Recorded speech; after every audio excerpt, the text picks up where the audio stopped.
Makadi hama neshamwari muna Kristo. Ini ndinonzi Sema Garuwa. Ndauya zvakare nechidzidzo chekuverenga ndima dzemubhaibheri.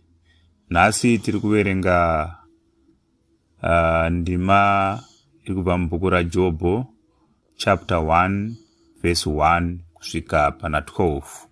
Ndatenda. Kwakanga kuno munhu panyika yeUzi ainzi Jobho. Munhu uyu akanga akakwana, akarurama, aitya Mwari achinzvenga zvakaipa.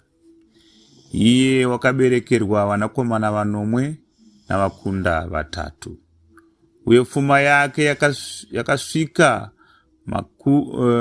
makwai ane zviuru zvinomwe, nemakamera zviuru zvitatu, nemombe dzakaringana majoko ana 500, nemakadzi embongoro ana 500, navanhu vazhinji paimba yake. Naizvozvo munhu uyu akanga ari mukuru pakati pavana vamabvasuva. Vanakomana vake vaisienda kundoita mutambo paimba yomumwe nomumwe wavo pazuva rake. Vaituma kundodana hanzvadzi dzavo nhatu kuzodya nekunwa navo. Zvino kana mazuva okutamba kwavo apera, Jobho aituma nhume kuvadana vanatswe. Zvino iye ndokumuka mangwanani ndokupisa zvipiriso zvinopiswa zvaivaringanira vose, nokuti Jobho akati, zvimwe vanakomana vangu vakatadza vakashora Mwari pamwoyo yavo. Jobho aisidaro nguva dzose. Zvino rimwe zuva vanakomana vaMwari vakati vachitomira pamberi paJehovha, Satani akasvikawo pakati pavo. Jehovha akati kuna Satani, "Wabvepiko?"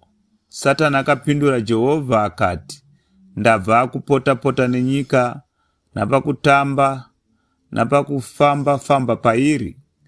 Jehovha akati kuna Satani, "Wacherekedza muranda wangu Jobho here?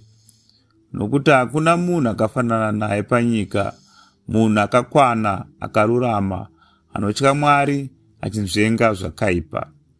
Ipapo Satani akapindura Jehovha akati, "Jobho anotya Mwari pasina here? Hamuna kumupoteredza here norumhanda, iye neimba yake, nezvose zvaanazvo pamativi ose?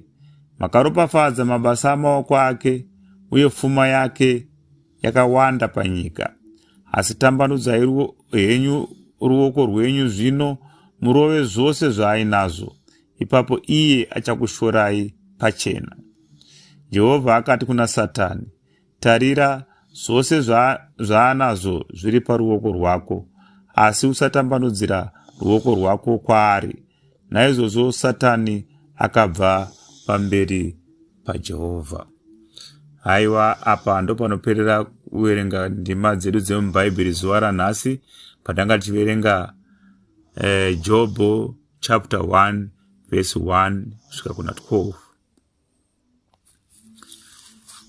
Endai zvenyu mukomborerwe nokuropafadzwa naMwari, muchizeya mashoko ataverenga muna Jobho chapter 1 verse 1 kusvika kuna 12. Ndatenda. Ini wenyu Sema Garuwa.